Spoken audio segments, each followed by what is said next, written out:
mental fitness is very, very similar. Right. The definition of mental fitness is our ability to get through life's downs, maintaining a positive rather than negative mindset. And you do that the same exact way you build up your physical fitness. You start building mental fitness up over time, starting with small things you can manage, building up over time. It's like going to a gym. Right. And doing your first day in the gym, you don't bench press 300 pounds. Maybe bench pressing the bar, right? Sure. You start small. Sure. Listen, man, getting to the gym is the first step, man. So there you go. You already won.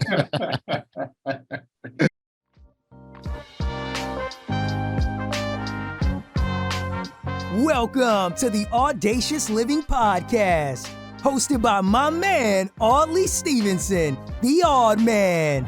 He'll unpack wisdom and insights from a cross-section of top quality performers in business, media, sports, entertainment, and lifestyle to uncover key elements to help you live your best audacious life ever.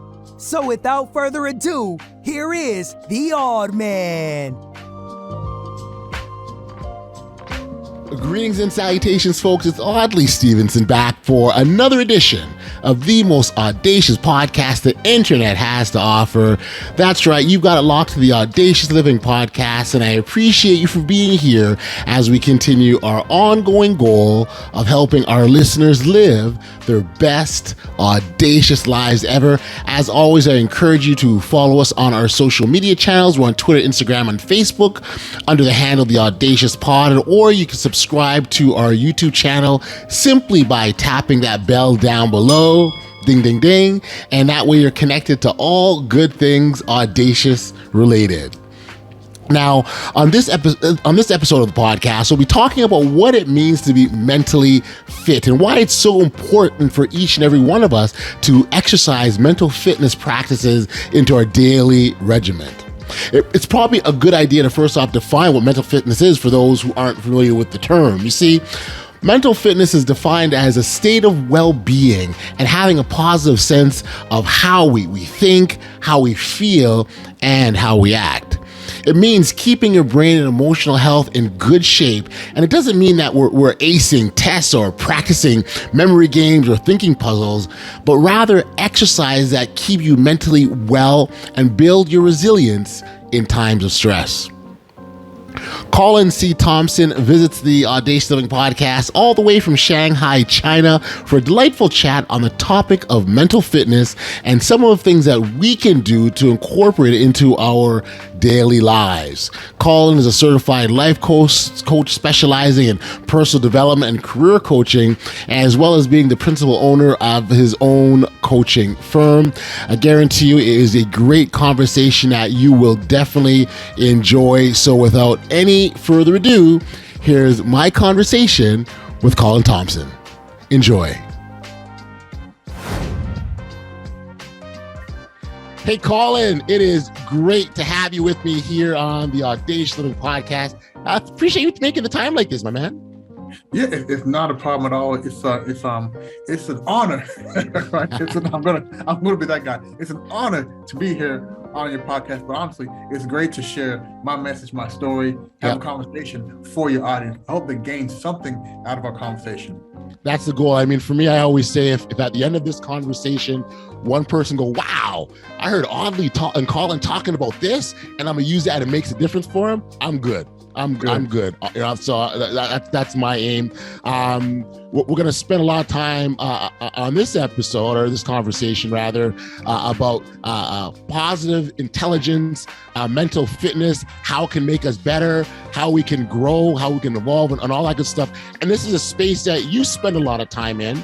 So maybe as a starting point, Colin, if you can kind of give so we're on the same page here with respect to understanding, what positive intelligence and mental fitness is.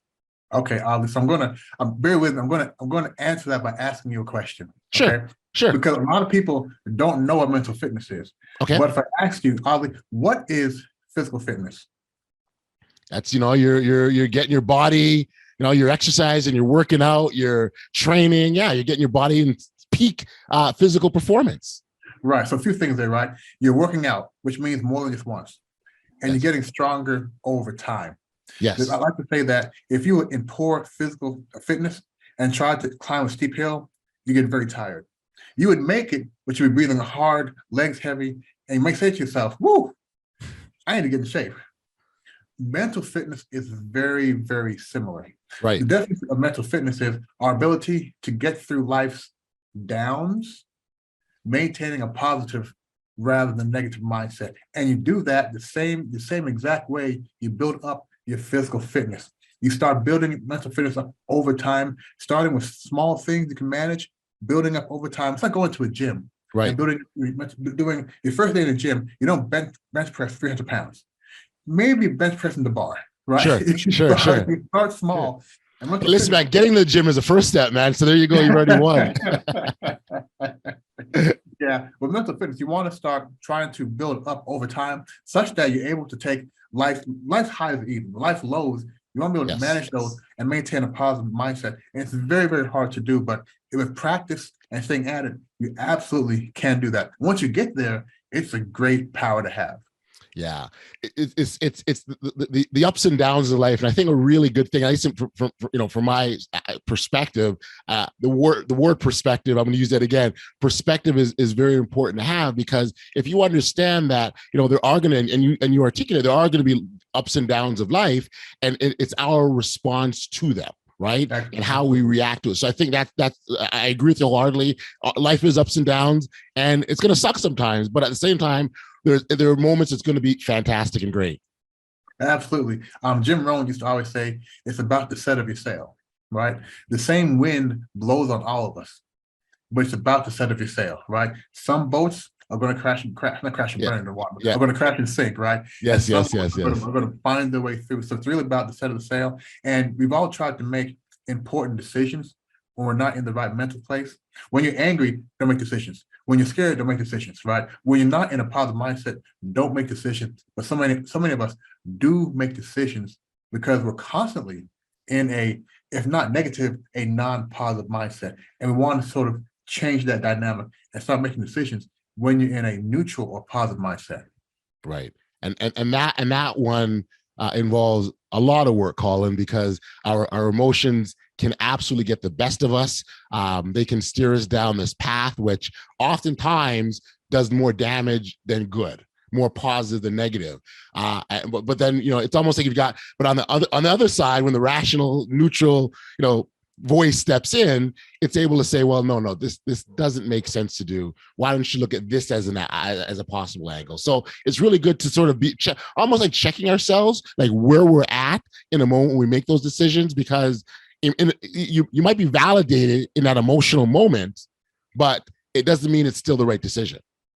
Yeah, as you mentioned, it's very hard to calm down when you're in the moment. It's very hard to think rationally when you're in the moment. So I tell people, don't try to, right? Get through the moment and then think back, reflect, right? Because now you have something very positive. You have an experience or experiences to reflect back upon. And the one question you want to ask yourself is, what would I do differently next time? And if you really focus on that and think about it, what happens is, if you sit down on the couch and think about free throws, shooting free throws. And there was a study about this. They had two groups. One group didn't do anything. Well, three groups. One group didn't do anything. Another group practiced free throws on the line. Another group thought about it. They found out that the group that actually shot free throws, and the group that thought about it, they both had improvement. So if you think about a past situation or one upcoming and say to yourself, how would I act differently? You're more than likely, if you really, really lean into it, you're more than likely, slowly over time, going to act different. But the first part is what we call a saboteur interceptor, because anytime we judge ourselves or we get triggered, it's a saboteur. It's a part of us that's lying to us. And the first part is saying, okay, I'm being triggered again. Right. Right. Because you have to have that mindset. You have to have the recognition first that, okay, here I go again. Right. Right. The saboteur's mindset is prevalent, and I think that that voice is always there. And again, it's how we respond to it. I also got to show some love. You talked about free throws. I'm a basketball guy, so I'm gonna jump on that and say you're absolutely right. If you can visualize it and you can see it happen, you can make it happen. And so I think it works the other way too. That if you're visualizing this negative thing, it's almost like that self-fulfilling prophecy, almost, right? That we're creating for ourselves, and it really comes back to visualization. It's about living life. There's two A's, right? Okay. Apprehension, anticipation.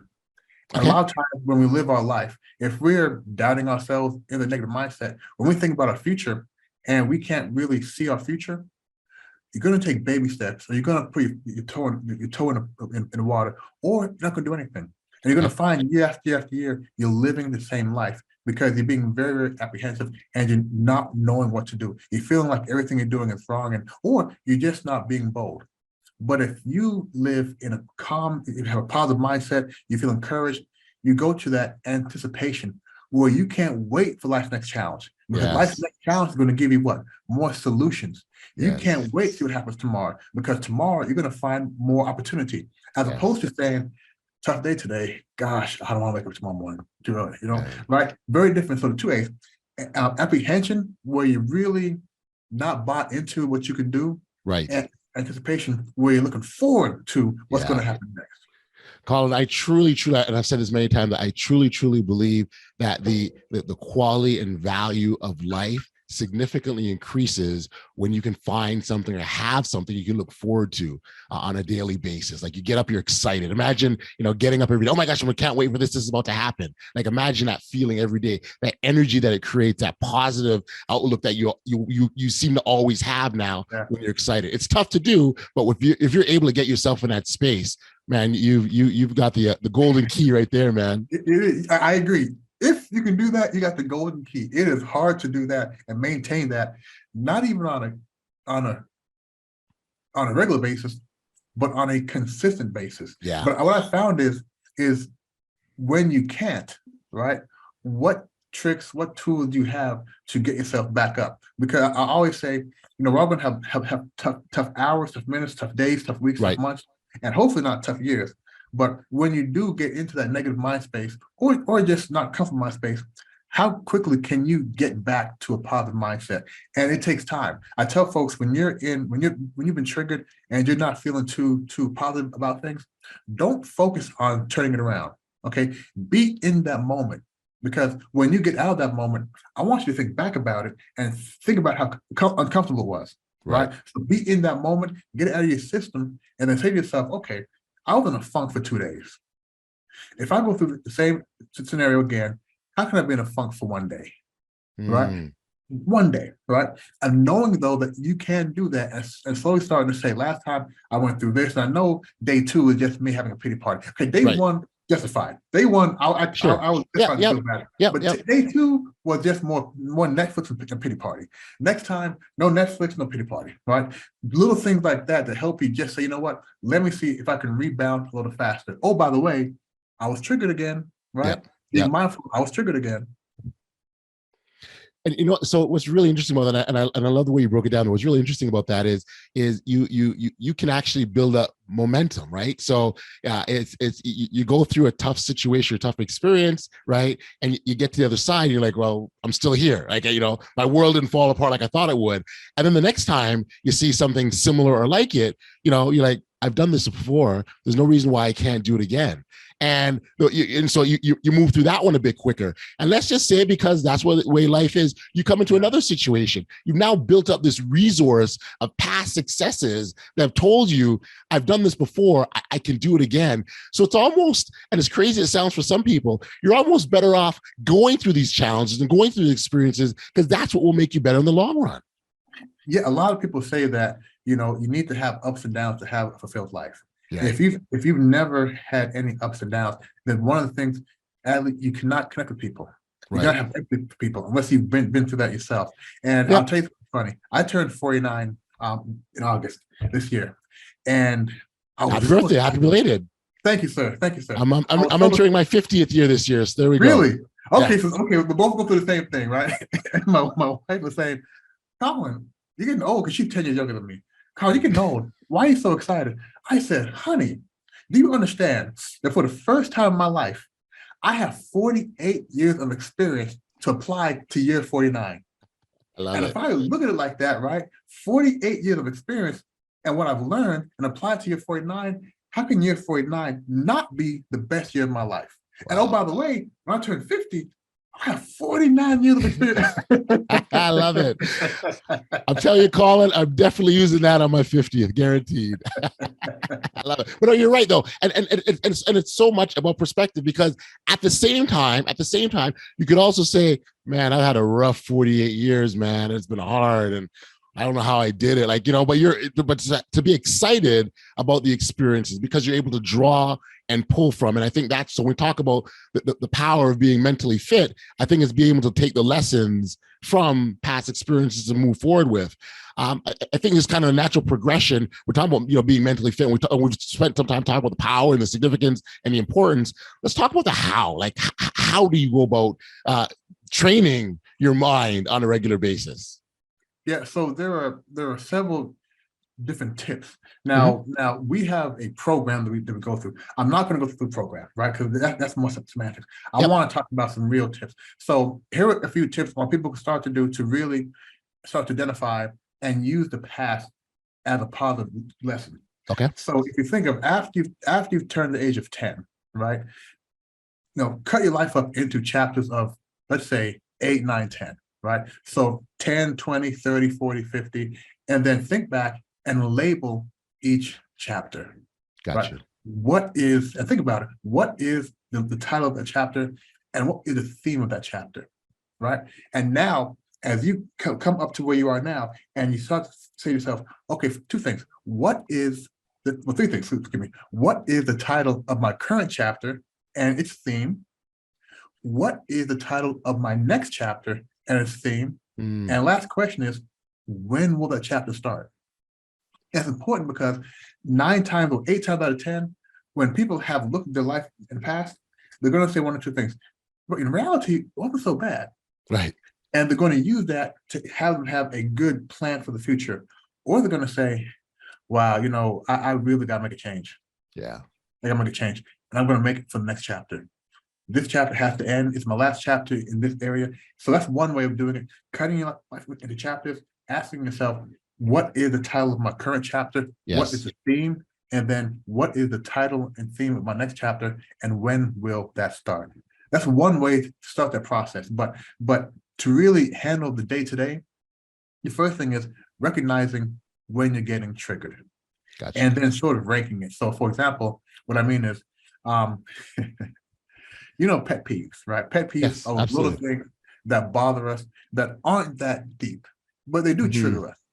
So if you're trying to really start being able, if you can't handle some coworkers, if you can't handle certain things life has given you, and you find yourself repeatedly being depressed, being upset because the same things are happening, start with something small like a pet peeve. And that pet peeve, say to yourself, this pet peeve, okay, when I get triggered, okay, I'm being triggered again. Being triggered. So be mindful first, and then saying, second step, I'm going to take a different action. And then start doing that slowly. And then once you're able to do that, take on another pet peeve, a bigger one. And I'll let you jump in, but I'll give you a very good example of one I had to get over. Okay, so I live in Shanghai, China, a city of 20. And let's be clear, a Canadian in Shanghai, China. Let's shout out to Canadian born there. Go ahead. Yeah, I'll go further. Jamaican Canadian. Oh, there you go. I knew I liked you for a reason. There you go. Yeah, so Shanghai, a city of 20 million people, and you've never experienced rush hour on a subway like experienced it here in Shanghai. It is tough. It is tough. So I've learned to get in early so I can get out early. Right. When I used to commute to work, my goal in the morning, Adley, was the moment I leave my front door, my goal is to get to my desk as fast as possible. Gotcha. I was one of those guys, not smiling too much, just get in and get out, going through all the people. And the subways here are crazy. Odds are you're not getting a seat, okay? Odds are if your cell phone rings, you can't reach your pocket because it's so packed up in the true story, right? Wow. So my thing is, fine, I'll deal with that. When this subway door opens, okay, and as I'm going to tell you, I'm being very petty, my pet peeve. I'll tell you that now, right? Okay. When this subway door opens, I want to get out, up the escalator, out the subway station. So subway door opens, everybody falls out. There's an escalator. I turn a corner. On the right, people are standing. On the left, people are walking up. And one person does what? Stops. Yeah, right. Stops. And everybody just comes to a halt. And it just burns me up. Yes. And that's why what made my first mistake. I start judging others. I started saying, "Oh, this person must be stupid." Don't they know? Stand on the right, walk on the left. Everybody knows this. You stupid. Yeah. And I would be pissed off for at least 30, 35 minutes. Wow. So that was the perfect place for me to start. So after I started saying, "Okay, Colin, okay, you're getting upset again, get upset, but be mindful that you're doing it the first few times." And then I said, "Okay, if I know I'm getting upset, if I know I'm being triggered, just don't get upset, right? Because it's nothing going to change." The big change was when I said, "Okay, when this subway door opens, we pile out, turn the corner. Colin, no matter what I see, I'm not going to get triggered." And I'll tell you what, I turned the corner, and that day, everybody walked. The next day, somebody stopped, right? And I said, okay. And because I didn't get upset, I started thinking about the person, not judging, but saying, you know what, maybe they have a bad leg. Or maybe they're not healthy. Maybe there's a reason why you shouldn't walk up escalator. Right. Yeah. So I started now to remove that as being something that triggered me. And once I had that victory, I moved on to a bigger pet peeve. And then bigger, it's the same exact thing as going to the gym and starting with 10 pounds, 15 pounds, 20 pounds. Mental fitness, building up your mental muscles. So I great analogy. I love the way you broke that down. The piece that jumps out right away is the importance of being mindful and recognizing in that exact moment what is happening to yourself as well as to what's going on around you. And I don't think you're able to take that step forward without being able to demonstrate that mindfulness that you described and explained. And really why I like that analogy, because it really, story is what it really does. It tells you and it shows you what's happening in the moment. And in the moment, I'm getting triggered. In the moment, I'm getting frustrated. In the moment, I'm being judgmental. In the moment, I'm losing control. And so the mindfulness helps with that. I also like the way you introduce compassion. You know, maybe something is going on here for this person. Maybe they can't. Maybe so now you're opening your mind, and you're not being judgmental. Going, okay, that makes sense. So maybe there's a reason why this person can't. So the compassion thing works hand in hand with that, and I love that. So great story. Yeah, I was talking to somebody today, and I was telling her about empathy. Yeah. And she was feeling some resentment towards somebody. And I said, build up the empathy toward that person, because empathy and resentment can't coexist, right? So the more you build up the empathy for the person, the less resentment you'll have for that person. And Ali, I want to add one thing to that story. Yeah. Now, there was one, I had an aha moment as well, because as anything, there are some days we're just not as strong. So I had been over that pet peeve. I've been doing well. And one day, it wasn't even in rush hour, but there are people on both sides, and a lady stopped. And I said to her, I said, "Why don't you walk?" And she said to me, "Look at the sign. The sign says, 'Don't walk on the escalator.'" And all these years, I never saw that sign before. Oh, wow. It was there. I never read it. And I was like, damn, she's right. And I said to her, I said, "You're right.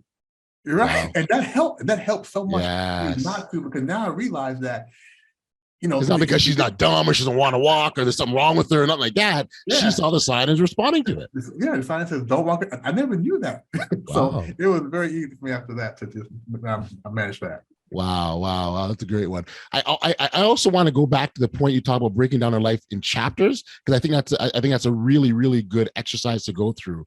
The part about that I stuck with me and why I wanted to mention it is the idea of breaking down the life down in chapters, but knowing when they start and stop.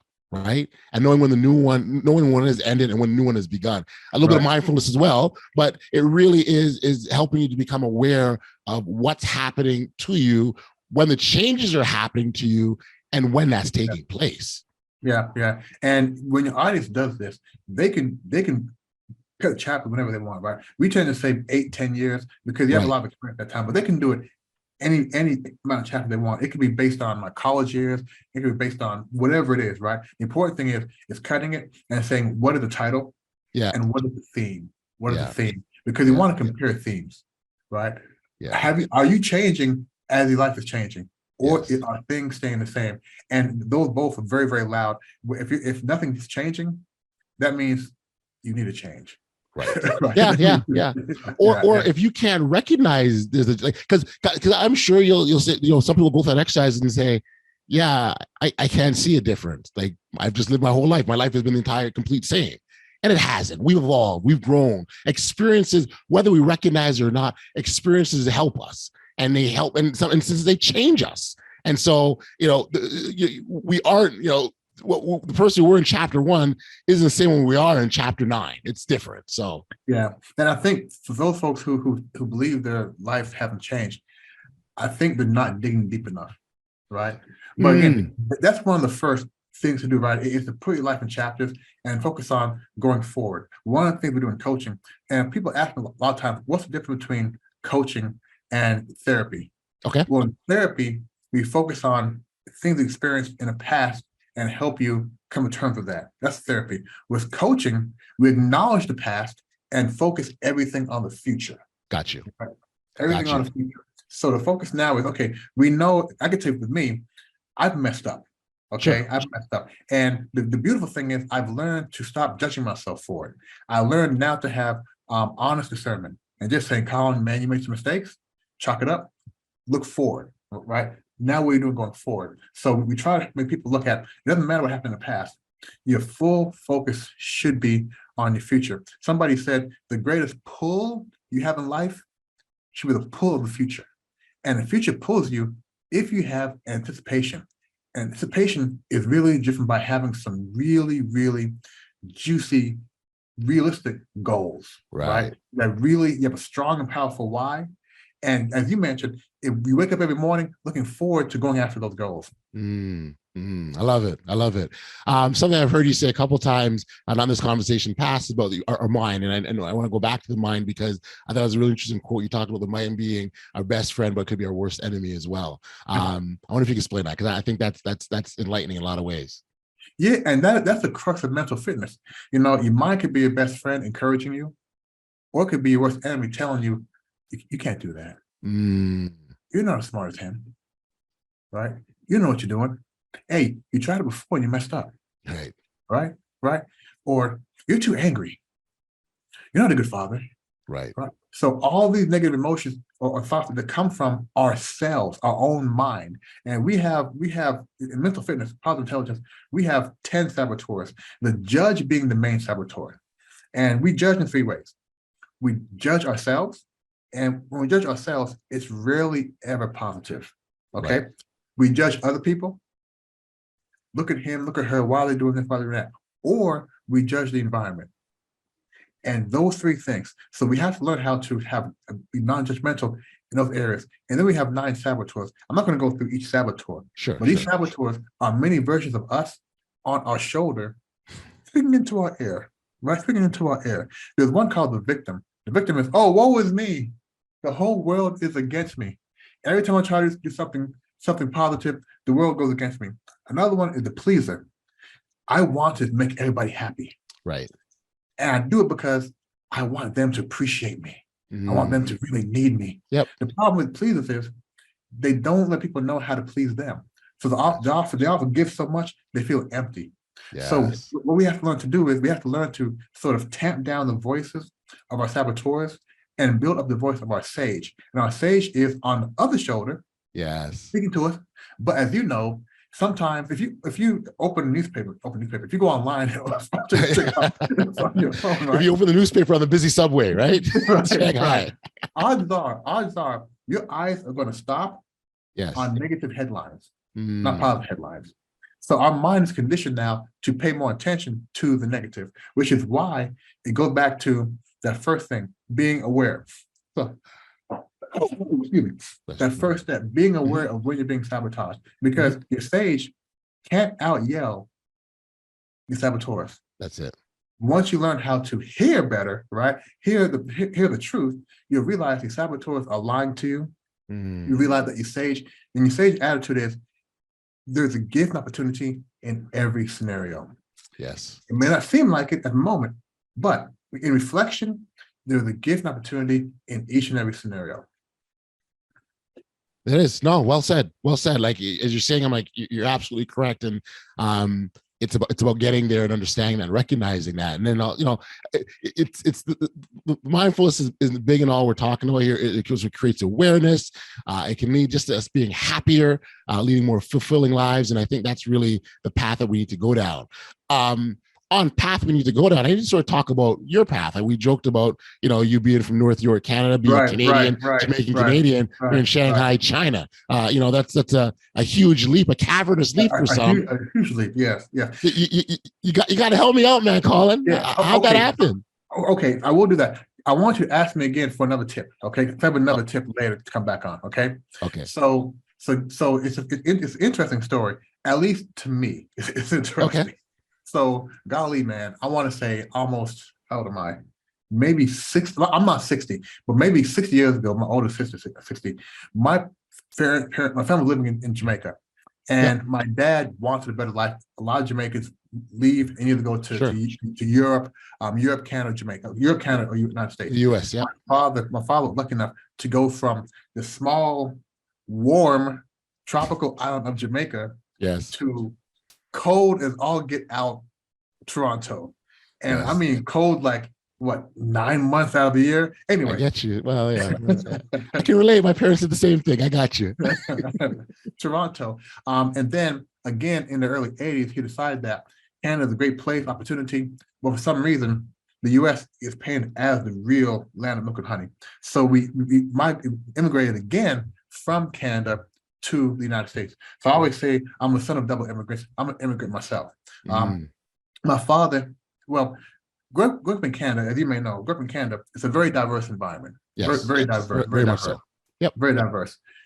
And outside, you had the Canadian culture. In our house, Jamaican culture. Yes. Right. You can smell it in the air, curry, everything, right? Yes, yes. We went from Canada to the US, and overnight things totally different. The atmosphere in the US, especially for a Black Jamaican family, was very, not gonna say hostile, but it wasn't what we were used to in Canada. Yes. So now I have the culture, Canadian culture, Jamaican culture inside the household, and the US culture. So I got used to 3 stark different cultures. And one of the things my parents, my relatives, they all said, travel the world, get experience. Don't just travel on holiday. Go somewhere for a long amount of time and learn other cultures, learn other ways of doing things, learn from people who don't look like you. So I was very fortunate when I hit my early to mid 30s, not yet married, not yet settled down. I was able to get an opportunity with IBM at the time. They had a managerial program that said they would be able to give me 1 international rotation. Sold, right? My whole focus was getting abroad. And as you know, one of the best ways of going abroad with security is going with a company, right? Going with a company, because you're protected. So I joined IBM in 2006 and spent a year and a half in Poughkeepsie, New York, also not too warm. And luckily, the 4th rotation sent me to Shenzhen, China. And people always ask me, say, Colin, so wow, how did you choose China? Of all the world, how did you choose China? I said, my manager said, Colin, you're going to China. I said, okay. And that was 2008. And I've been here ever since. It's been quite a tremendous experience. And you fall into the coaching realm while you're there. I want to sort of talk about coaching from a different cultural perspective now, because you're a Canadian, Jamaican, US in China, and you're coaching. And so I would assume that as much as this is universal, some of the principles, that there are some sort of cultural aspects that come into that take in consideration as well into your work, is it not? Absolutely. And let me say, I backed into coaching. And once I got into it, I turned around and dove head first. I love it. I've always been very big on motivating people, inspiring. In high school, I'll tell you real quick, in high school, growing up in the United States, because we weren't born there, we never had this slave mentality.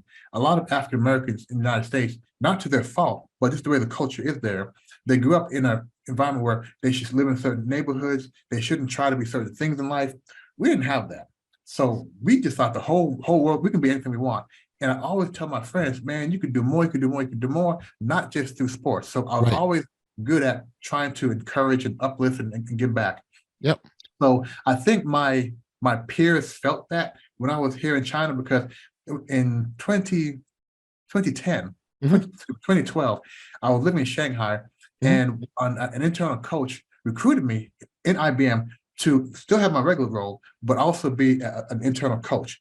And they trained me up, and I started coaching, and it was like, wow. I never one-on-one help somebody or encourage somebody to go after their goals, their dreams. And then for them to come back even a month later and say, Colin, let me tell you what happened. Like, wow, this is great, because motivation, oddly, I can tell you, give me an hour, I will motivate the heck out of you. And tomorrow, you'll be motivated. Tomorrow you'll be motivated. But next week, not so much. Not so much, right? But coaching, to me, it's not about motivation, but coaching is about working with somebody and helping them be consistent in reaching their goals, right? When they have that bad day, fine, let's keep going. So coaching to me was the missing piece. So I dove into that in 2015, excuse me. In 2018, I launched my own little boutique coaching and training company. I say boutique because it's just me, right? So it's very, very, very boutique.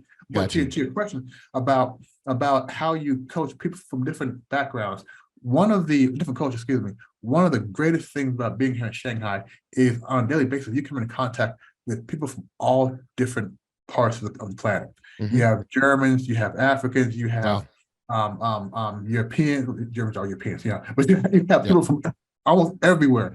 And you're not forced. If you're really open and you want to learn, and you have a lot of questions, you start spending time with them and you learn more about their culture.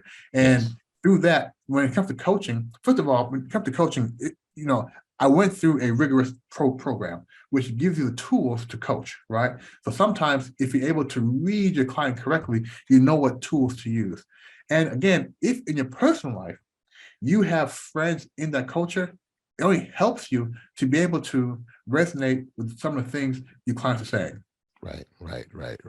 I love it. And as you sort of talk about sort of the international flavor that you've now been exposed to there, really what speaks to me is that, regardless where we're from, we all need, the coaching principles and aspects are the same. Right. They we need coaching. We need support. We need to help meet our goals. People, the saboteurs that exist, it's the same for everyone. It doesn't matter where you're from. And so I really appreciate that international perspective, because it's not something you think about. You just sort of think, in my space, in my world, I'm the only one that knows about this. I'm the only one that experiences. No one else could possibly understand what it's like to go through what I'm experiencing. But even as you're talking, I'm like, absolutely, we're all connected. Absolutely, we're the same. Yeah. And I think I'll share an interesting story. So in our positive intelligence program, this is a 7-week program, and I'm not telling a story. One of my clients, who a good friend of mine personally, he was telling a story about his childhood, because one of our activities, going to find a childhood picture of yourself and develop empathy for that child. It helps develop empathy for who you are now. And he showed us a picture. And in the picture, I said, interesting, where are you? He goes, oh, we're in a refugee camp. So he spent a few years in a refugee camp coming from Rwanda. I didn't know that. I had no idea about that. And I just sat down and we talked for hours just on that experience.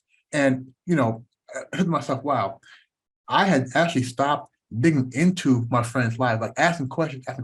I've known this guy for like 5 years and never knew that. And after that conversation, that reminded me that I do need to ask questions. Tell me your story, because everybody has a story. And I learned one thing: even if it's negative, people love telling their story, and that's where we learn. That's what helps us to be able to be open to hearing different ways of doing things and different cultures. Yes, and that very much feeds into having again, we talk about positive fitness, mental fitness, and those being open, being willing to listen, sharing, engaging with others. using those to and broaden your own enlightenment or perspectives. I think that so that's all. I think that fits all down that alley, and it's a good place for us to be. Absolutely. Absolutely. Man. Colin, I love the work, and I love your approach, and why, I guess for me, why it's really nice and exhilarating to talk about this is because so here on this podcast we spend so much time talking about the significance of demonstrating that audacity and being bold and going after things that you're meant to, because if we hold ourselves back, like it's causing us more harm than good, because we're not being that person that we're supposed to. And you clearly have them, because you're doing all sorts of outstanding things. So, Ali, let me tell you, I'm learning how to be a storyteller. Okay. I used to just talk a lot. I'm still in the middle of talking a lot without telling good stories, so just bear with me. And this is something that's very near and dear to me. About, I want to say 3 weeks ago, Okay. I woke up in the middle of the night and I said, "What the hell did I do?" Right. Sometimes when people want to make a change in their lives and they say, "We're going to burn our ships, so we must succeed." When I left IBM and formed my own company, one of the first things I said is, I have a dream, I have a goal, I'm going for it. I'm not going to in my resume, I'm not applying for a single job. That was 4 years ago. Okay. I had some good technical skills back then. Now, no, right? And my business is growing, but it's not where I want it to be yet. And now I have 2 young kids. And I woke up saying, what did I do? I really burnt my ships. I don't have a choice.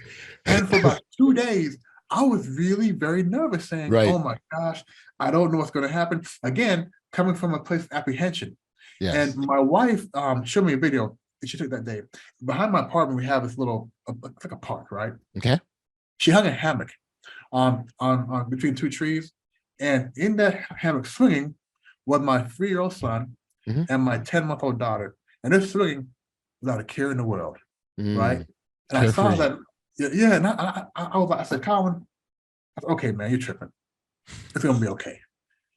If they have no idea what's going on, then it's not that important, right?" And since then, I have again woke myself up, shook myself loose, and said, "You know what? Now I'm very much anticipating the next challenge, because I'm going to have a hell of a story to tell in another year." Right. So I look at, like, one of the things is, so I'll go back to this. So, Ali, here's a question for you. Okay. Yep. It is a trick question. Okay, I'm ready. Okay. So finish the sentence.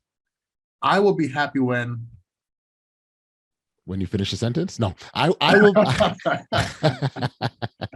I will be happy when I've met my goals of helping every person I come in contact with live an audacious life. Okay, that sounds great. I'm not gonna say it's not correct, right? But Okay. So this is another tip for your audience on how they can really start to get in the positive mindset. Yes. Be happy now. Don't wait on anything else to be happy, because we don't know what's going to happen. Right. Don't wait for the race. Don't wait for the race. Excuse me. Don't wait for the job. Don't wait for the girlfriend, the spouse. Don't wait. Be happy now. Right. Be happy now. And I like to say, do a flash forward exercise. So a flash forward exercise to being happy now. But the question is, how can I be happy right now in the current circumstances? Flash forward. Imagine you're having a conversation with your wiser elder self. Now, your wiser elder self is about to pass on, but in very strong mindset, very strong physical. They've had a great life, a very fulfilled life. And now they're giving you advice on what is important right now and how to be happy now. Right. What would they say to you? Right? What would they tell you is important right now and how to be happy now? And when people answer that question, a lot of times they come to tears. Right? Because it's very, very deep. But be happy now. Ask your elder, wiser self, have the conversation. What's important right now? And how can I be happy right now? And they'll give you the answer. Yes. They will give you the answer. Yes. Yeah. Yes. Staying present and enjoying the now and appreciating the power in this right now. Right now, Colin, you and I are engaged in a wonderful conversation I'm very pleased about. And I'm very happy that I'll know that I'll share this with my audience, and someone will go, "Oh, wow, this has been enlightening." So understanding what's happening in the now and in the exact moment. I remember seeing a quote somewhere, and I'm going to mess it up because I do that sometimes. But if you're worrying about if you're worrying about the past, like if you think about the past, you're worrying about something that can't do nothing about. And if you're concerned with the future, that means you're worried about the future, as opposed to in this exact right now, in this moment, what's happening that's bringing me happiness, appreciation, joy, fulfillment. What is that, as opposed to thinking about things that you can't change anything about, or things that are happening that you can't do anything that's going to happen about what's going to happen, right? So Absolutely. that's Absolutely. important. And it goes back to what you were saying earlier, right?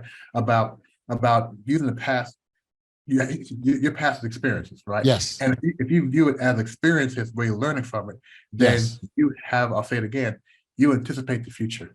You're in the here and now, but you're looking toward the future. Yes. Because here and now is fine, right? But again, being happy with exactly where you are now might not be easy to do. But the first step is stop saying, I will be happy when.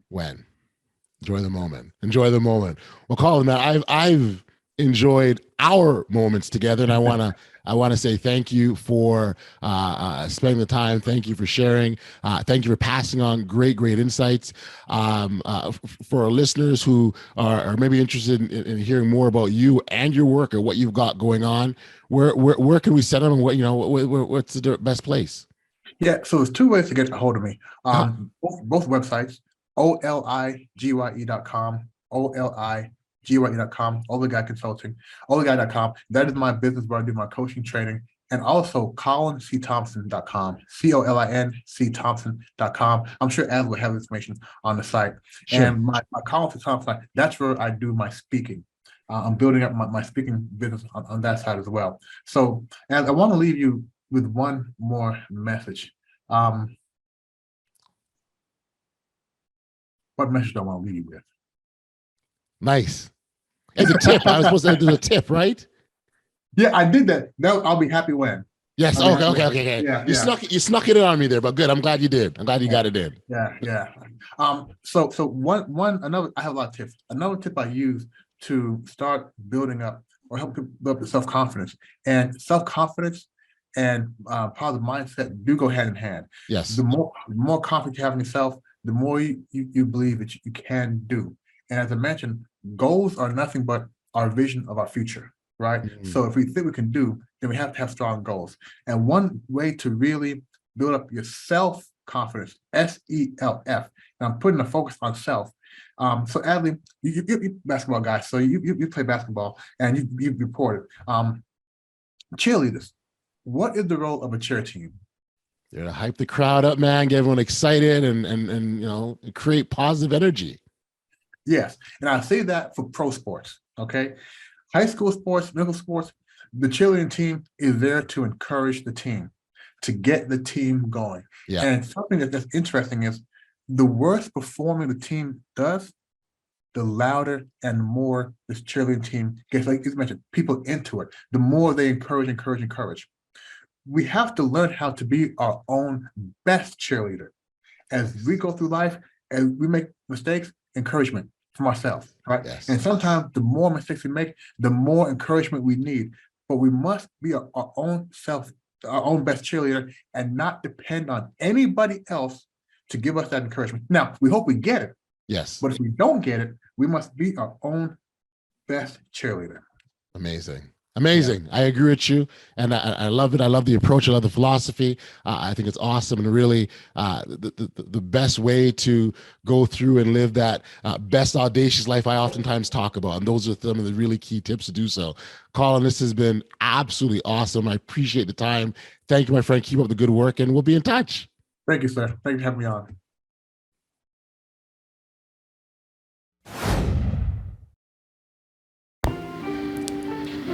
Back we are here on the podcast, and of course I've got to send a big shout out and thanks to Colin for being here again all the way from Shanghai, China.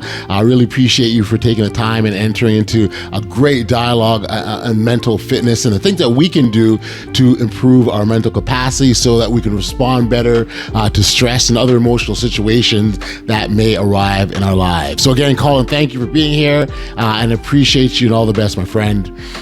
You know, when I think back to my conversation that I had with Colin, he really left us with a lot of great nuggets of insight. But if there's just one thing that I would take from our chat, it would be this. We all know the far-reaching benefits that physical fitness can have on our bodies and improving our overall health in our day-to-day lives. When we build up our bodies by developing muscles, we become stronger, leaner, and we have more energy or endurance. The same holds true when we build up our minds and become mentally fit. When we maintain our mental, we're maintaining an overall state of well-being while cultivating an awareness of the things that we think, the things that we feel, and how we choose to behave. In the same way, we don't get strong by exercising once. Our mental strength is the exact same. We've got to do it ongoing. The improvement is always there. It requires time, practice, and consistency. When we're mentally fit, the way we interact with the world is just different. We choose how to be and how to respond. We recognize that not every thought that enters our mind is accurate, true, or even good for us. Over time, all this adds up to a lot less stress and negative emotion and makes room for an audacious, mentally fit life.